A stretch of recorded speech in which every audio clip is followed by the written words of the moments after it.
मांग है कि सरकार बताए कि क्या आरएसएस संगठन रजिस्टर्ड है कि नहीं है। सरकार बताए कि आरएसएस को किसने रजिस्टर किया और इसकी फंडिंग कहां से होती है। इस मॉनसून सत्र में डिंपल यादव सरकार पर बेहद आक्रामक रही हैं। पहले संसद में सरकार को लाठीचार्ज के मुद्दे पर घेरा, फिर वहीं कंगना रनौत को भी जवाब दिया। हर दिन चंदा चोरी के मुद्दे पर सरकार को घेरते हुए अब डिंपल यादव ने सीधा आरएसएस पर सवाल उठा दिया है। संसद परिसर में एफसीआरए बिल को लेकर सवाल पूछा गया था उनसे। रिपोर्टर सवाल पूछते हैं, जिसके जवाब में डिंपल कहती हैं कि भाई आरएसएस रजिस्टर्ड कहां है, ये भी तो हमें बताइए। सुनिए डिंपल ने क्या कहा। और आज जहां ये एफसीआरए बिल लेके आ रहे हैं तो हमारी मांग है कि सरकार बताए कि क्या आरएसएस संगठन रजिस्टर्ड है कि नहीं है, और उसको चढ़ाने के लिए कहां से पैसे जाते हैं। कहीं ये दूध का दूध पानी का जो राज है कहीं इसी में तो नहीं छुपा हुआ है। दोस्तों, डिंपल यादव ने आरोप लगाया है कि ये जो एफसीआरए बिल है, इस बिल के जरिए एनजीओ और संगठनों पर दबाव बनाया जा सकता है। डिंपल यादव ने कहा कि महंगी जमीनों को जब्त करने और विदेश से अल्पसंख्यकों के लिए आने वाले चंदे पर रोक लगाने की कोशिश हो सकती है। उन्होंने सरकार से सवाल किया कि अगर एफसीआरए के तहत संगठनों की जांच हो रही है तो आरएसएस की स्थिति क्या है, क्या वो इस कानून के तहत रजिस्टर्ड है। हम सरकार से जवाब मांगते हैं कि ये जो आरएसएस का संगठन है, क्या ये रजिस्टर्ड है या फिर नहीं, और इसको चलाने के लिए पैसे कहां से आते हैं।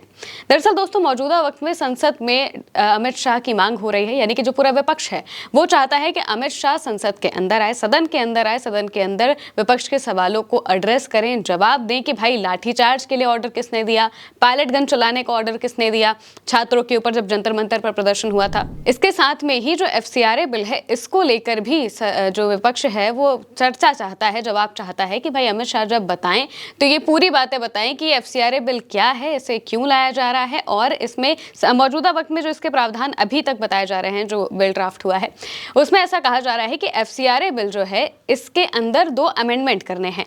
अमेंडमेंट ये है कि अब एफसीआरए बिल में अगर अमेंडमेंट हो जाता है, बिल पास हो जाता है, तो इसके बाद जो भी एनजीओज हैं, जो चाहे कोई विदेशी चला रहा हो या फिर कोई भी, जहां से विदेशी फंडिंग उन्हें मिलती है, अगर मान लीजिए कि कोई बाहर का व्यक्ति है, कोई अमेरिका का है या फिर वो कहीं का है, उसने इंडिया में एक एनजीओ खुलवाया, एनजीओ खोलने के लिए वो वहां से पैसे देते हैं, रजिस्ट्रेशन होता है, सारी चीज़ें होती हैं, लेकिन रजिस्ट्रेशन मान लीजिए अगर 5 साल का है और अगर वो रजिस्ट्रेशन खत्म हो जाता है, अब क्योंकि वो व्यक्ति बाहर रह रहा है तो उसे इतना ध्यान नहीं होगा या फिर कुछ भी हो सकता है, और उसका एक टाइम पीरियड होगा कि आपको इतने टाइम पीरियड के अंदर रजिस्ट्रेशन को अपने रिन्यू करा लेना है। अगर रिन्यू नहीं होगा, रजिस्ट्रेशन खत्म होते ही सबसे पहले तो ये जो उनकी जितनी भी संपत्ति है, चाहे वो किसी भी पर्पज से हो, जितनी भी संपत्ति उनके पास है वो सारी चली जाएगी एक अधिकारी के पास में, जो अस्थायी रूप से होगी, यानी कि गवर्नमेंट एक अधिकारी को अपॉइंट करेगी जो कि की संपत्ति का लगभग मालिक हो जाएगा।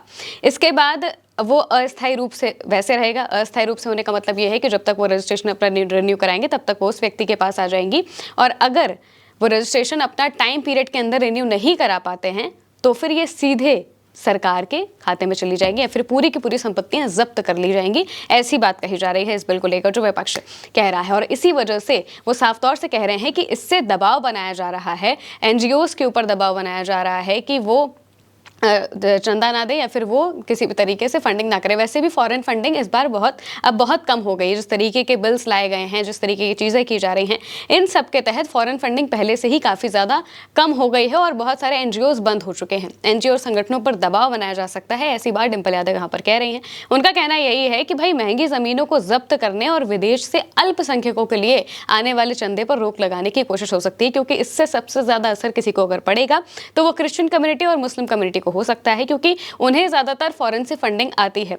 जो चर्चेस हैं उन्हें फॉरेन से फंडिंग आती है, क्योंकि वो अपने धर्म के लिए कुछ चीज़ें करना चाहते हैं, अच्छा काम करना चाहते हैं, उसे फैलाना चाहते हैं, तो इसलिए वो अलग अलग देशों में इन्वेस्टमेंट इसके लिए करते हैं, वहाँ पर मौजूद लोगों को चर्च चलाने के लिए या फिर वहाँ पर जो सोशल वर्क है वो करने के लिए पैसे भेजते हैं।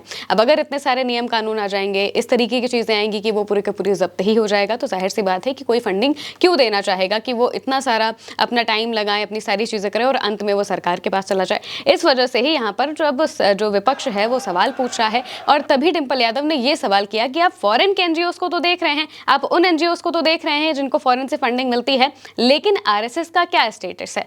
आरएसएस को कहां पर रजिस्टर्ड किया गया है, वो रजिस्टर्ड है या फिर नहीं है? सबसे पहले तो ये सवाल पूछा। दूसरा सवाल ये भी पूछा कि अगर रजिस्टर्ड है या फिर कुछ भी है, उनकी फंडिंग कहां से आती है, वो चलता कैसे है? इतना बड़ा संगठन आपने बनाया है, पूरे देश में इसके लोग हैं, इसमें प्रचारक हैं, तमाम तरीके के लोग हैं, आखिर इसके पीछे जो फंडिंग है या फिर उन्हें पैसा कहां से मिलता है, किस तरीके से चलता है, इस पर वो सवाल उठाती हैं।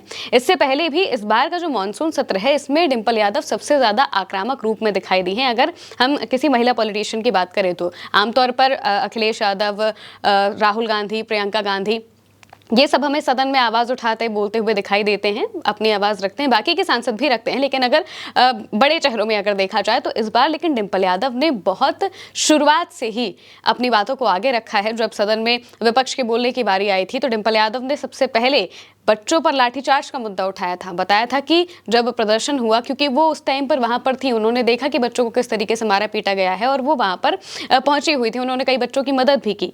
तो उन्होंने साफ तौर से कहा कि बच्चियों के कपड़े फाड़े गए, जो कि बहुत गलत चीज़ थी। और इसके अलावा बीजेपी के कई सांसदों को भी उन्होंने निशाना बनाया था। आप वो बयान भी सुन लीजिए जो डिंपल ने संसद में दिया था, सदन में दिया था। बहुत सारे सांसद जो पता नहीं क्या क्या बयान दे रहे हैं बच्चों के लिए, अभद्र भाषा का प्रयोग कर रहे हैं।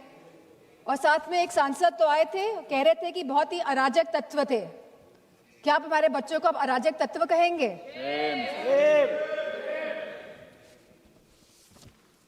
यहाँ पे जो सांसद है वो तो डर के मारे इधर से उधर हो रहे हैं। सरकार को डिलिमिटेशन बिल पास कराना है तो दबाव बनाया जा रहा है सब पे कि आप इधर हो जाइए, आप उधर हो जाइए, लेकिन आप लोग बच्चों पे कोई दबाव नहीं बना पाए। और हमें बहुत फक्र है इस बात का कि हमारे बच्चे झुके नहीं आपके आगे, इस सरकार के आगे नतमस्तक नहीं हुए। आप लोग तो अमेरिका वालों के सामने नतमस्तक होके आ गए।